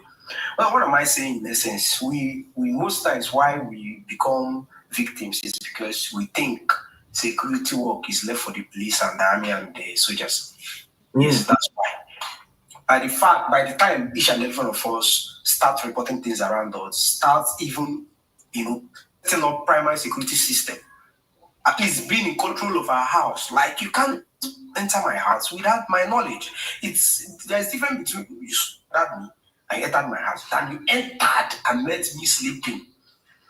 You understand? So that's actually the part as a country we don't take. Yes. Before this thing happened, I was hammering it. We had a meeting. I was hammering it. I was like, this part today. I've efforts. I'm going to use burglary, awful burglary to kick my house. That was what I was saying. I didn't even know this thing would happen. It didn't even reach up to 1 week and it happened. So I believe if we as a people start observing those my security and understand that my dear, if you die, even if they blame police from you next year, you don't come back to life. If you lose someone, even if they blame anybody, even the president, say from now, nobody comes back after that. So it's everybody's business. At least secure yourself while we go for the bigger things. So I think that's the one of the messages we should go home with today. Doing that, I believe. I'm not saying that the whole thing will just automatically stop. No. But at least they will feel it, because they're not feeling it. That's why they're having their field day. Yeah, they're not feeling anything. So if we start doing our own, within our own confine or within environment where we see ourselves, you see that it will be, the case will be ameliorated. It won't be as it is now. So that's my submission. Thank you very much. Wow, amazing submission there. Thank you, Luster Inside for New Uncle. You're always on point. I know Mr. Lawal wanted to say something. Mr. Lawal, you wanted to say something earlier. I know before the Colonel jumped on me. And since you're in the UK, I want you to connect with the UK clusterians. You understand? And let's get. We will not stop. You believe they are lazy. I believe it's mindset issue. I believe when people don't have knowledge of a thing, abuse is inevitable. If you don't know a purpose of what you have, if you don't know that you actually have a gold mine, you understand? You're sitting on a gold mine and you don't know that it's a gold mine and don't know how to put it to use, you can actually abuse it. And that is why what you have there, 1,000 acre, is a gold mine to the people of Nigeria, the people of Africa. But if they don't know, there's nothing. They don't have the information about it. There's nothing. For instance, in Borno State, Nigeria has an high deposit of californium. Californium, 1 gram of californium is $24 million. We are sitting on wealth. As a matter of fact, information has it that is not verified. This is not a verified information. And that is the bandits and all of the Boko Harams and all of that were invented and all of that. Now, someone knows about all of these things. These things are capable of changing the narratives for Nigerians and Nigerians in the diaspora and changing the narrative for us. But if we don't do anything about it, there's nothing that will happen. So, Mr. Lawal, I will want to give you enough time to talk to us. You understand? As to all of the opportunity, you're a CEO of 3 companies. The community is a consortium of professionals, technocrats, and entrepreneurs. So, and we need you to let us know. We want to turn most of this, your services, your product, into a movement. I want to look at the revolutions on the concept that we have actually created that we can actually use to advocate for it. You understand? Hopefully, if you let your friend join most of this meeting and hear people talk and hear from this person, hear from that person, maybe he's going to have a change of mind and understand that, come on, I cannot be waiting for my friend to go and fish and give to me. I need to start fishing myself. So, Mr. Lawal, can you just have the floor and tell us more about your intentions and what these three companies do, and how it can bring financial security to Nigerians and Africans, both local and in the diaspora?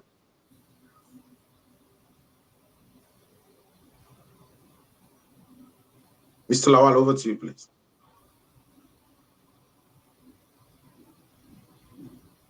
You're muted.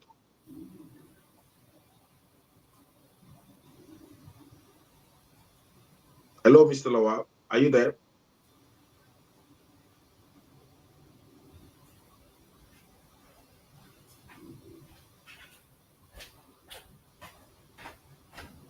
Hello, Mr. Lawal.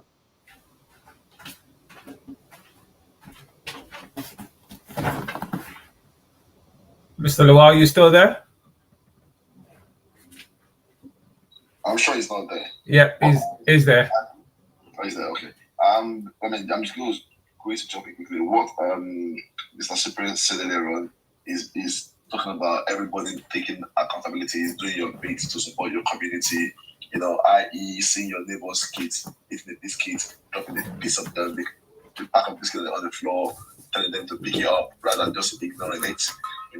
Walking in the street, see people doing the wrong thing and try to be respectfully interfere and let them to understand. It's more of knowledge, like you said, Mr.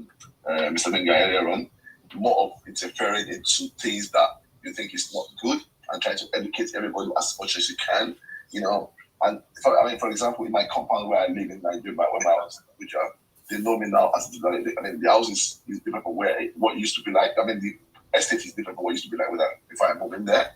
I try to put my own quota, speak to more people I can speak to in terms of environmental sanitation, in terms of awareness, in terms of, I went as far as buying body spray to all the security guys because when I speak to them, the body's old. I'm like, guys, I started by buying it for them, and now I'm stopping on buying themselves. Those little things there, here and there, we can start involving in ourselves, and then that'll make a lot of difference. And I hope, and I believe that the things will get better. Well, Mr. Lawal, I'm going to jump on the back end of what you've just said with regards to moving things on. Now, I would very, very much like to team up with you when I come to Nigeria to talk about the ways to which, even with the farmlands and stuff that you're operating in the Federal Republic, how we can put security personnel on those areas and train them in the art of proper vigilance and customer service. Because you see, what Nigeria still hasn't grabbed the concept of, that I noticed when I went last year, and I'm pretty sure His Excellency will bear me witness here, is the fact that in the Federal Republic of Nigeria, we view security officers as guys who are supposed to have stone hard faces and be ready to fight at any time, slap somebody and drag them to the floor. Now, people who are much traveled, and see how it is actually operated, or how operational security personnel are in other parts of the world, especially here in the United Kingdom, will realize that security personnel start off as customer service. Now, because of the level of training from whatever their background is, that will then determine what happens after that. It's your choice, as they say in some parts of the world, choose your poison.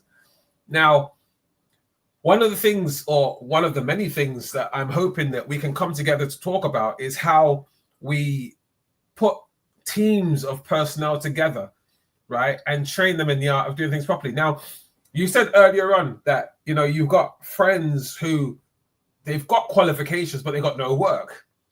Now, I think it was about almost over 10 years ago, I sat with someone and said to them, I want to set up a security company in Nigeria, but I only want to employ graduates. And the reason why I only want to employ graduates is because of the fact that I'm hoping that they can read and write. I'm hoping that they can communicate in clear and clean and concise English, right? Because you see what it is this, every business that you do, I mean, I'm pretty sure even you, Mr. Lawal, your business is, you know, you've got your business going on all over the world. And everybody knows that English is actually a universal language. So therefore, you know, if I'm going out there applying my trade to wherever I'm applying it, you know, world over, the people I'm going to speak to, primarily, I'll be speaking to them in English.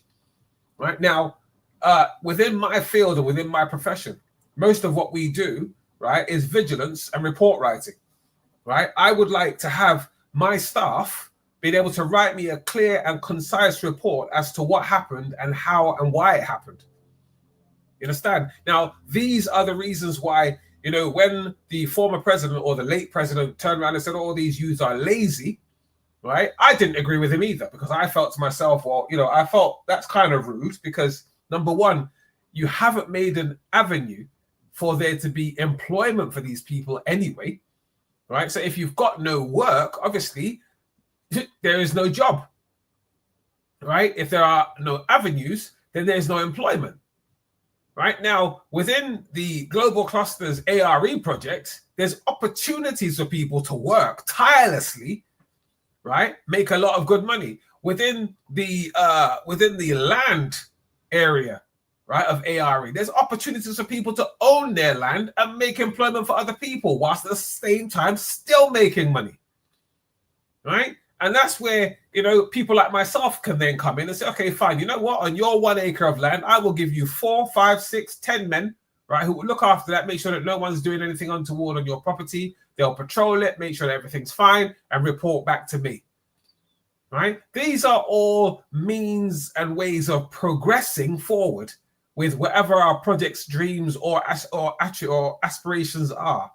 You know, we can't stop shouting. We can't stop talking. We can't stop putting it out there. We can't stop campaigning for people's minds to open up to the future, right? We got to keep our minds open so that we can have a legacy to leave to our kids. Because listen, we're all setting it. We're basically just setting all of this up, right? We're all basically setting this up. We're going to run it for God knows how long, and then we're going to hand it over to the next generation, right? But we cannot keep waking up every day reading about the British history of how they came to Africa, took everything, and sit there crying about it, when now is the time for you all to wake up and realize that now it's a new dawn, it's a new day, right? And people can actually start taking back, you know, not by force, you know, not with a war, not with a coup, right? But just by showing up and doing what's needed to be done at the right time.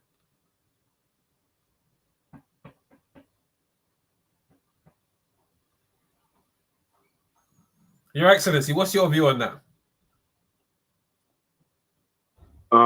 We cannot overemphasize all of our views on what we have been saying. We have all been saying one major thing, and that is change. Positive change is what we are all hammering on. Positive attitude to work, positive attitude to activities that will add value to our lives, to our environment. How can someone have a friend like Mr. Lawal that has about 1,000 acres of land and still be begging him for money? That is a case study here. For instance, I have friends too. You understand? And I have friends that have stuff. And I said it to their face. I would never come and beg you for money. Why should I beg you for money when I see a lot of opportunity around you? I would rather go and sell. This friend can say, all right, he's even saying, all right, I'm giving you monthly allowance again. I'm going to give you so number of acres for yourself to plant. We're going to share what comes out of it. That is empowerment. And I want to tell you, Mr. Lawal, for free. Let's come together. We'll have a lot of people that will tap into this. We implement the concept of the ARE on that land. People can rent. If you want to sell some, we can sell too. we will sell it. Then we can agree on something that makes sense, and we can actually take people, you know, by the horn to get these things done. I told people when I talked to them on radio, I'm going to speak on another radio station tomorrow. I know my team have spoken on Mainland FM this morning. I'm going to talk on another radio station tomorrow. I'm going to tell them, no Nigerians, you say, I don't have a job. There is job. I live in Turkey. Mr. Lawan live in the UK. Our host lives in the UK. These people have something to empower Nigerians. And Nigerians are not taking it serious. And I want to believe that it's lack of knowledge. I want to believe it's lack of knowledge. Because you cannot have the right knowledge about a thing and you abuse that thing. Because not taking advantage of what you have right knowledge about, that you know that this thing can add value to you. This thing can take you from point A to point B. This thing can always put, resources in your pocket. It can always make you have the right power that you need to take your life from where it is to where it ought to be. And you're not taking advantage of it. You cannot have friends and have a mentality of your friends you just 10 euro, 10 pounds, 5 pounds, 20 pounds. People don't build a right relationship like that. To stop begging, start working. There's nothing you want to become in life. There is no situation you might be finding yourself right now that you cannot sell your way out of it. There are a lot of ideas that you can actually, if it is because we are not taking time out to think. Another problem is still mind. I've mentioned it. Critical thinking. No one is engaging in critical thinking. No one is engaging in creative thinking, innovative thinking, thinking out of the box, developing great memory, flexibility, speed. No taxing that mind, your brain to do stuff. Can I have a friend that have over 1,000 acres and still be begging? And you're still begging. That is why we said, come and join the global clusters. Come the way you are, even if you don't have shishi. Come. You don't need to have money to be part of the global clusters. But immediately you go into the sparkops.org right now. You will see I've posted something, a place for you to read. You're going to walk. Omole Nicola Yoba. Yep. Omole Nicola Yoba. If you're ready to walk, there is work. There is work. You know, yes. Travel with grace, please. Make sure that happens. Please exchange numbers, exchange everything. Let's make sure we have a meeting. We know that people will take advantage of this. We'll implement the concept that we already have. We already have a license. We already have a export license. We have technical know-how. We're already doing it somewhere already, and we can implement it in that same land. And we can get people in that environment to take advantage of it. So what are we saying? We're all saying the same thing. We're all adding our voice, and we're calling on everyone to come every Saturday to add their voice. And I think our time is fast spent today. We spent almost 2 hours on this call today. And, which you have tried. I expected you to just do 1 hour and leave it there. You understand? Sometimes you do 3 hours, sometimes you do 2 hours. You're trying. So thank you for all you do to contribute positively to humanity. Thank you very much. We cannot thank you enough. Time is money. So what we're saying, what all of us have said so far is that, number one, security is everybody's business. That's the takeaway from Clustering Cypher Nwanko. Everyone should get involved in security. And Clustering for Rec equally mentioned that. 2 is that we all need to get involved Some of us we don't have financial security. Some of us don't even know what we want to eat next. It's because of what you are not doing.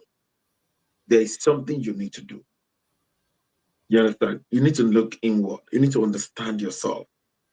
And once you understand yourself, you need to use the understanding of yourself, the knowing of yourself to leverage on your environment. It is the knowledge you have about yourself that you can use to leverage on your environment that can help you to scale up in life. Because some people, the problem that they have is that they don't even understand yourself, and that is why we're talking about certificate revolution. You need to understand yourself. And you need to understand what you've got, what you are. That integrity that I think is nothing is a big thing. If it's only integrity that you have, it's big. If it's only competence in something that you have, it's big. If it's credibility that you have, it's big. So how do you apply it to things around you to be able to scale up? Thank you very much. I'm the global president. Thank you so much, sir. Thank you. Now, before we wrap up, I want to jump onto the back of something that was said earlier on. I think it was from Clusterian Wankwo, who said genuine love. Now, I think Mr. Lawal has left the room, but I wanted to jump on the back of that by saying that when a man has over 1,000 acres of land and he offers you a job with a salary to work on that land, that is genuine love. Now, if a person cannot recognize that level of genuine love, right, and decides to go back the next day to beg for money, despite the fact that, you've been given a platter of gold here, then we are going back to what we said earlier on. Your mind is not secure, right? And so in concluding today, ladies and gentlemen, we seriously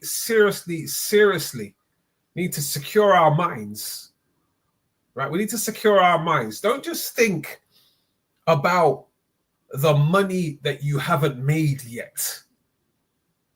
Think of the ways and the manners to which you are going to make that money, right? Come up with strategies, come up with plans, talk to people, network, right? Because as has been said many a time on this platform and on all the other mind surgeries, your network is your net worth. If you surround yourself with people that have no ambition, you will be a no ambition person. But if you surround yourself with people who are positive thinkers, believe me, every time you open your mouth, people will clap for you because they will see where you're going and where you're coming from. And remember, the global clusters is not just about where you are. It's not about where you're meant to be. It's also about where you should be and where you will be. So in wrapping up, as I said, let's open our minds. Today was a talk about mindful security, security mindset. All right. So, Cyprian, Cyprian, it will be launching his book, Hearts in Harmony, on the 6th of November, 8 p.m. West African time. So we're just putting that out. I'm pretty sure the global president will also mention that. But if you keep us posted on that, it's an event that I'm pretty sure that we would all like to be a part of. And I'm sure that I'm going to get a signed copy from Clusterian Cyprian himself to put in my bookshelf. That'll make some good reading for me. So, in closing, I'm going to hand you all back to the global president to give us the closing remarks, as always. Amazing. This book launch is is our home, and it's something that we all need to be part of. It will be live televised on the Spark Up, and we all need to support our home. You understand? That is the 002 genuine love revolution of the global clusters in the person of cluster on Cypher Nwanko. He's a dedicated man. He's been standing in on that revolution. He's been dishing out things. You can watch out for him every Wednesday, 5 p.m. He's always there. Go to his global cluster. He's always there, teaching. And this has come as a result of his hard work, to make sure that he makes humanity a better place. He makes his environment a better place. And let us all encourage this work. Having said that, I want to draw the curtain today.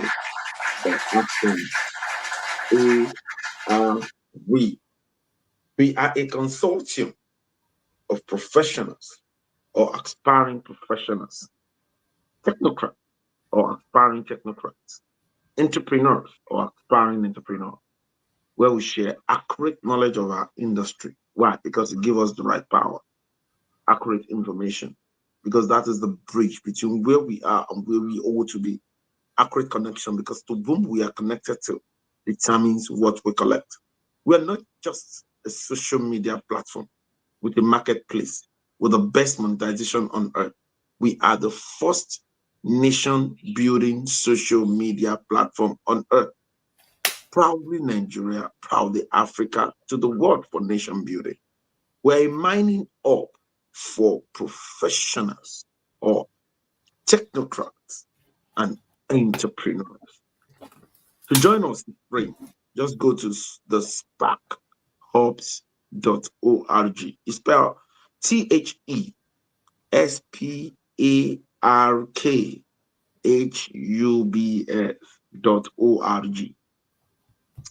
Get connected with me, get connected with retired Colonel Michael Gbenga Oshin, get connected with Plus One Swipe Brand, get connected with Grace to Grace Properties. And, we equally have an hub. Let's Talk Security have an hub there. All of the things we have done today, almost 2 hours plus, is recorded, is there. And you can always watch it on Let's Talk Security Hub of the Global Cluster Spark Hub. Or you want to become a premium member. When you get to the Spark Hub, at the lower right-hand side of the screen, you will see premium. So you can click and become premium. A one-time $47 or so is applicable, is 61,000 naira, where we will have an opportunity to enjoy a UK diploma courses that worth more than 700,000 naira for free. Once you register as a premium member, or you want to sell in the community, you do about $56.7 or 81,000 naira, and a one-time the lifetime fee, and you enjoy a business analysis course on UK diploma course, mini MBA and all of that, and so many other great AI programs. You understand? On the Spark Up itself, there are some free courses on mind on how you can become a great freelancer and all of that. So, and I think, Mr. Lawal, your friend can easily jump on the Global Cluster Spark Up, and we can start learning together, and so that he can take advantage of what is around him. So, this is who we are, and we want you to be part of it. It's the first nation building social media platform on earth. So let us all come together, share this video with your friends and family, drop your own takeaway, drop your own comment, suggestions and all of that. The Spark Up will soon be on Play Store and on Apple Store. That has been submitted already, waiting for the approval. Immediately after the approval, we'll take it to the moon, but for now it's on web, and everyone can be part of this great movement. It's the first intellectual movement on earth for nation building purpose. This evening, we'll be having accurate knowledge and information revolution by 5 p.m. Nigerian time. Don't miss it for anything. So special thanks to the 001 Global Security Cluster of the Global Cluster, retired Sir Colonel Michael Gbenga Oshin. Thanks for all you do to contribute positively to humanity. Special thanks to Grace Property, Travel with Grace, and Discussing Cypher One Call. Closing of rest, thank you very much. Everyone has added their voice to today's call. Thank you very much. We'll meet again in the evening. So keep building your environment. Keep plugging into nation building. Thank you. Bye for now. Thank you once again. Have a great Saturday and see most of you again this evening for the next Mind Surgery. I remain yours sincerely, Michael Gbenga Oshin, the 001 Global Security Clusters of the Global Cluster and the CEO of Clear Cross Group. Have a fantastic Saturday and see you again soon. Remember, I'm back here every Saturday morning at 9:30. Please spread the word. I'd like to see a lot more people here, and I'd like to get a lot more people to come in and speak, because it's always good to hear fresh voices. It's always good to get new perspectives. And maybe there's one or two things that myself, I've missed. As you can see, I'm getting old. See, I didn't buy this. So anyway, have a fantastic Saturday. Take care and God bless.